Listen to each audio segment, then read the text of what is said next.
নমস্কার, Bengali vibe Kerala life আরও একটি নতুন ভিডিওতে আপনাদের স্বাগত জানাচ্ছি।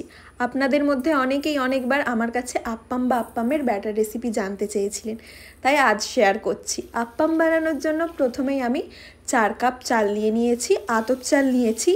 এবার চালটিকে বেশ কয়েকবার ভালোভাবে জল দিয়ে ধুয়ে নিচ্ছি।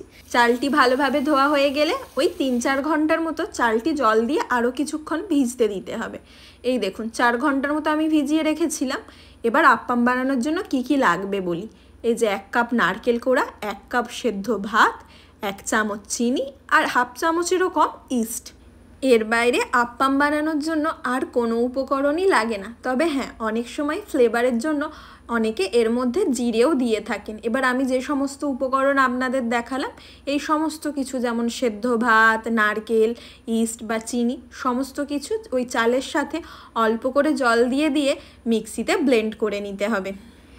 এই যে এইবার দেখুন আমি এটাকে ব্লেন্ড করে নিয়েছি। ব্লেন্ড করা হয়ে গেলে না একবার হাতে নিয়ে একটু চেক করে নেবেন, দেখবেন এর মধ্যে না কোনো যেন দানা দানা ভাব না থাকে, চাল যেন হাতে দানা দানা না লাগে। চাল দানা দানা লাগলে তখন কিন্তু আপ্পামটা অতটাও সফট হবে না। যত ভালো পেস্টটা রেডি হবে তত আপ্পাম কিন্তু ভালো সফট হবে। আমার সবটা ব্যাটার রেডি করা হয়ে গেছে। ব্যাটার রেডি করার পর না সম্পূর্ণ ব্যাটারটাকে আরও একবার ভালো করে মিশিয়ে নেবেন। আমার কিন্তু ভালোভাবে মেশানো হয়ে গেছে। এবার সমস্ত কিছু মুছে নিয়ে এবার এটিকে একটা ঢাকনা দিয়ে রেস্টে রেখে দেব। গরমের সময় হলে আপনারা যেখানে খুশি রাখতে পারেন, বর্ষা বা শীতের সময় একটা গরম জায়গাতে রাখলেই ভালো হয়। আমি দুপুরে বানিয়েছি, এটা আমাদের রাতে হবে। তবে এটা সন্ধেবেলা রেখে সারা রাত রেখে দিয়ে সকালে বানালে ব্যাটারটা আরও বেশি সুন্দর হয়।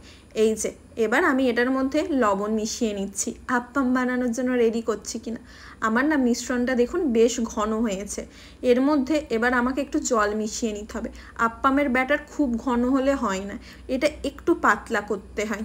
আবার যেন খুব জল মিশিয়ে বেশি পাতলা করে ফেলবেন না, একটু পাতলা করতে হবে। এবার দেখুন আপনারা ভালো করে দেখলেই ঘনত্বটা বুঝে যাবেন। খুব বেশি পাতলাও নয় আর খুব বেশি ঘনও নয়।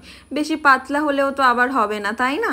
আচ্ছা, আমি এটাও বলে নিই, আপ্পামের ব্যাটার বানিয়ে 6 থেকে 8 ঘন্টা রাখবেন। 8 ঘন্টার জায়গায় 10 ঘন্টা রাখুন।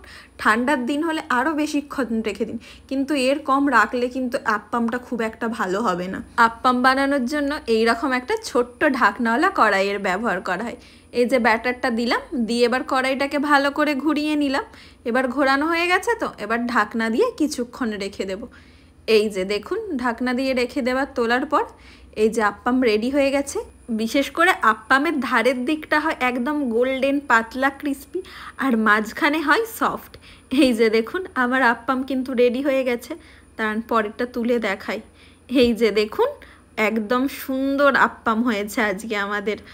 অনেক সময় অনেকেই আপ্পামের সাইডগুলো আরও গোল্ডেন আর ক্রিস্পি খেতে পছন্দ করে, তো এটা আরও কিছুক্ষণ কড়াই রেখে দিলেই হতো, কিন্তু আমার কাছে মনে হয় এটাই মিডিয়াম আর এটাই ঠিকঠাক খেতে লাগে আর কি। আজকে আমাদের আপ্পামের সঙ্গে ছিল vegetable stew, Kerala style vegetable স্টুই কিন্তু বানিয়েছিলাম। এইবার দেখে বলুন তো কেমন হয়েছে। বাড়িতে বানালে আমাকে কিন্তু জানাতে ভুলবেন না। ততক্ষণ ভালো থাকুন, দেখা হবে আরও একটি নতুন ভিডিওতে।